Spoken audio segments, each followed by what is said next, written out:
If there's any chance, we'll take it. Read us any rules, we'll break it. We're gonna make our dreams come true. Doing it our way. Hey homies, what's up? Ryan Wynn here with another episode of Late Night Inks, and with us tonight we have Sun Wukong, the Monkey King.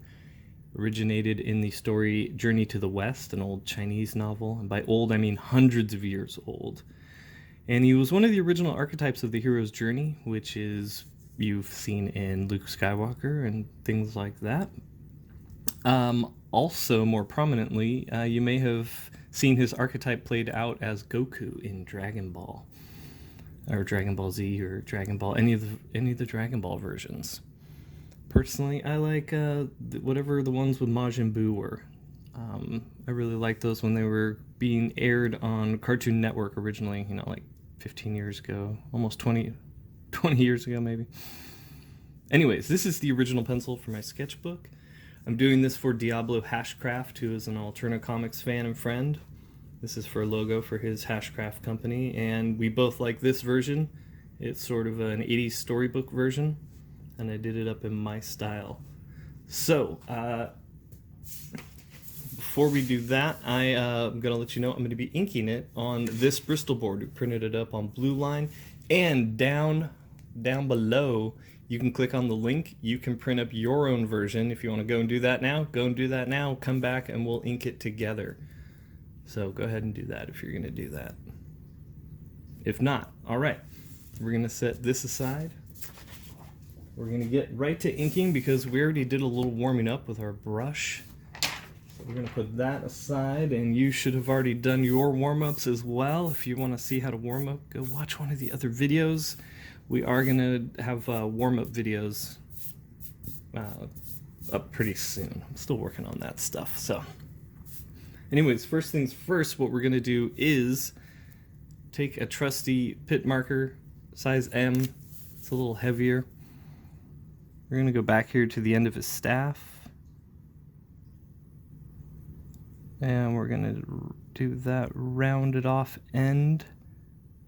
Bring it in a little bit to where the ruled out lines are going to be.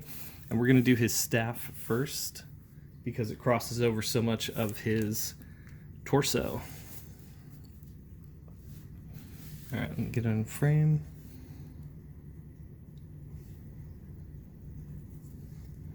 Okay, going to be very mindful. I'm using a thicker pen, so I don't have to push that hard. Going to be very mindful of where he crosses over. So his fingers cross over there, and then we're going to go down here to his other hand. This is why I like to use the see-through rulers. Sometimes you can use a clear triangle with a beveled edge. This is what I had handy right now. So let's see, we're in frame. No, we weren't in frame on this one. Were we? Maybe. Anyways, I always think I'm off frame, and then when I rewatch the video later, I was in frame. Alright, we're going to go heavier as we bring the staff towards us, and I'm actually going to adjust the ruler a little bit so that the line will be thicker.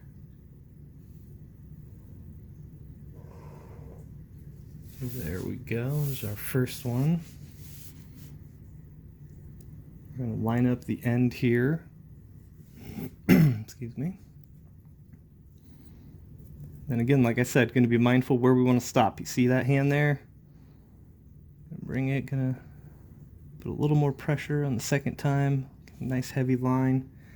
We're going to go from here down to here. It's a brand new pen, but it's coming out really dry. I do live in Southern California, so it is the desert, but drier than usual. Okay, we're going to make sure we're lined up still with that, with our original, with the line we've already inked. Then we're going to bring it from this hand to the end. I don't even think you can see the line on the other side of the ruler. That's why I don't like doing tech work with the camera yet. I need to have the dual camera, so I have one above as well, because I don't think the above camera captures the brush inking quite as well. All right. A little water for me. And we're going to put our marker away. We're going to pull out our trusty Raphael 8404 size 2. I've given this brush the name Stinger because she's just so sharp. I like to name my brushes. I don't usually name them right away. I name them for the sort of personality. Each brush has its own kind of spring and bounce and shapes that it makes, and that's one of the fun things about inking with a real brush. One of the things I do like digitally inking as well. I ink in Procreate, but this is my favorite, and this is why I make videos about it. So we're gonna start. Where are we gonna start? I think I want to start with his little skirt, or whatever you want to call it. It's got these sharp edges, or not sharp edges, it kind of arcs, almost like Batman's capes. Batman's capes. Sounds like someone who not only never worked on Batman, but doesn't know what he's talking about. So we're going to go pretty bold on this. Want it to look sort of, have a retro, thick brush line vibe. I might come back in and beef up some of these connections. I say might as I'm doing it.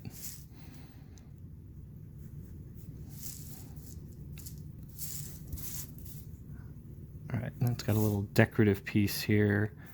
Normally I save this sort of stuff for later, but I sort of got the vibe for those arches there. There's something on this page that's making a noise as we spin it across the board.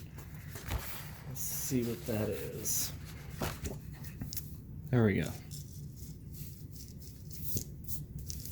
All right, I think I found it. Yep, there's some kind of piece of dried ink that was on the back of the board that was making that scratching noise. That was really bugging me. Okay, now we got that done. I'm going to dip the brush just a little more. I dip the brush about 2/3 or halfway, and then I wipe it off on the inside of the brush. Sometimes I have a board next to it that I do a few swipes on to make sure that it's got a nice sharp point. Gotta make sure Stinger's sharp. And as I was doing that, I bumped it with my finger and took the point away. But now she's back. All right, now we're to go. So I think I want to we're going to move across this way. So before I get to the fingers, I want to do some of these. The brush is kind of wet right now, so I want to do some of the bolder lines, which are our contour or our holding lines. Excuse me. And those would be the lines that make up the outline. Here I'm going to build up his little scarf from a series of lines. I probably should have done his beanie there first, but I kind of know where I want it to go, so I think we'll be okay. I'm not going to do any of his details yet. I always want to jump in and do that, but I have learned that I'm much happier with the results if I outline the figure first. And I don't consider this doing the details, even though his scarf would be considered details. It's sort of part of the outline here. I want to make sure I get right while this little area is wet.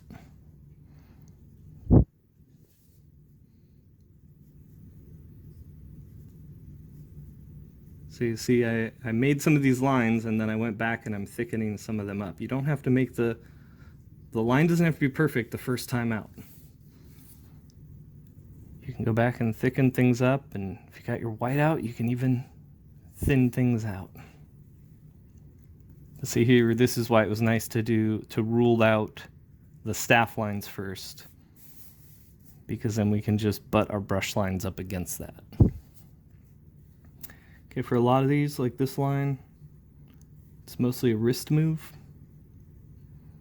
And I just want to be careful not to cross over the ruled out lines that we got there. Now we want a little bit of his armpit showing here, or the armpit area. just to help give it dimension with the staff. Now I should have done this line second, because it should have been follow through. I should have done this part of his arm and then come up there and done that, but I didn't, so.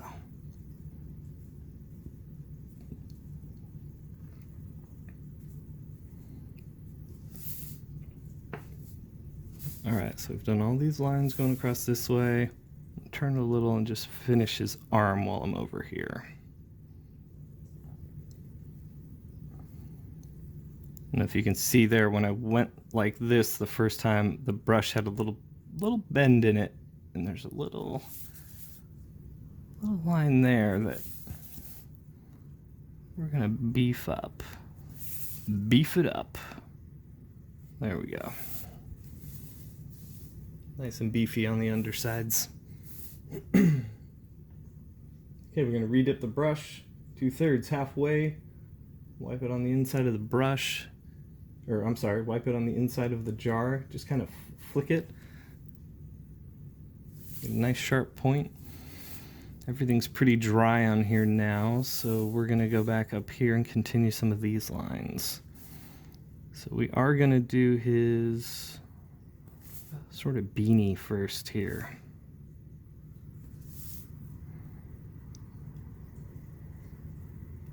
And you'll see I throw my lines all sorts of different directions. You want to get really comfortable with the brush so that you can do that. Creates different shapes, different effects, makes it easier to ink. Plus it's fun.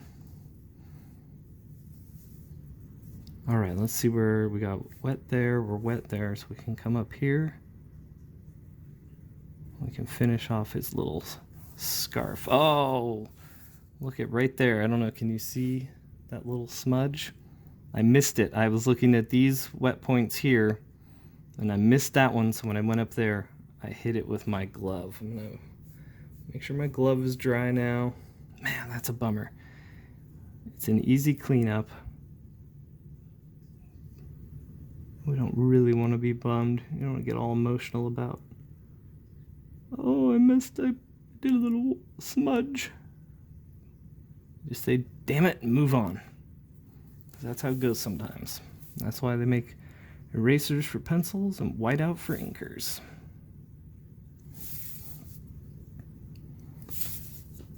And again, now I gotta be real mindful. I'm having fun. I'm getting in close. You know what? What do I always say when I catch myself breaking my own rules? Write yourself. So we're gonna just step away from that area, not risk hitting any of those wet points. Gonna continue his scarf here.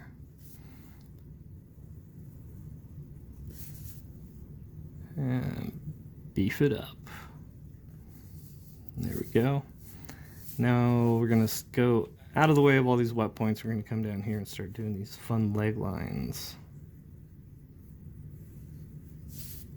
I like giving myself big, long, clean lines to ink.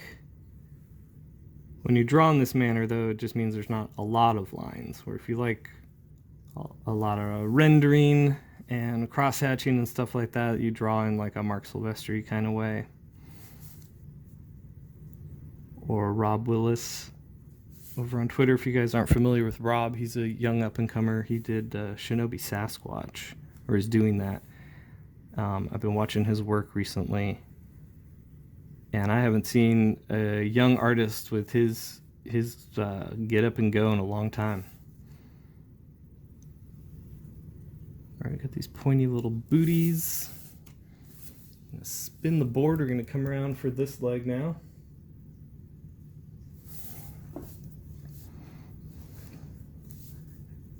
Make sure I'm in frame.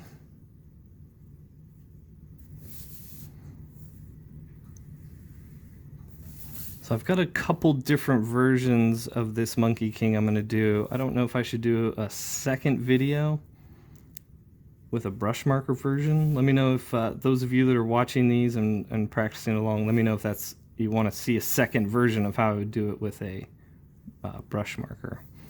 It'll end up looking the same, but I throw my lines a little bit differently. All right, let's get this big old pointy foot that he's got coming at us here.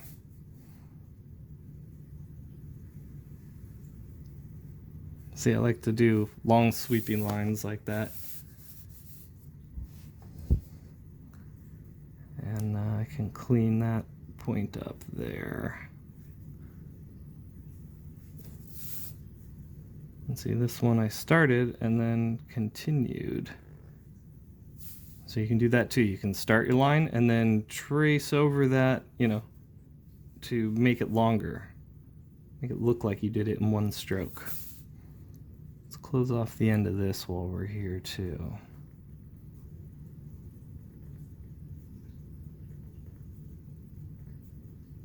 There we go.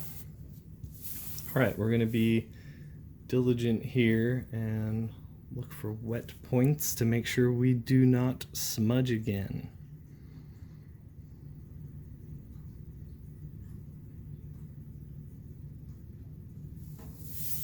All right, I think we are good. It looks dry. We're going to dip our brush.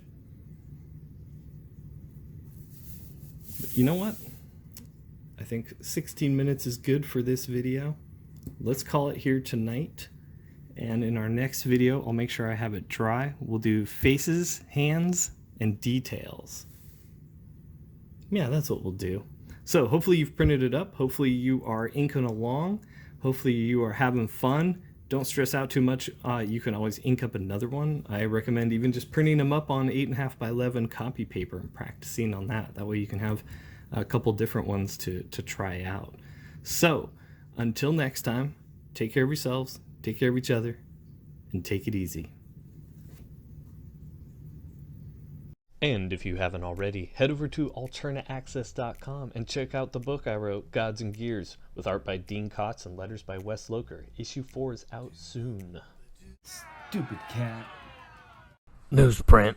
It's a hell of a drug.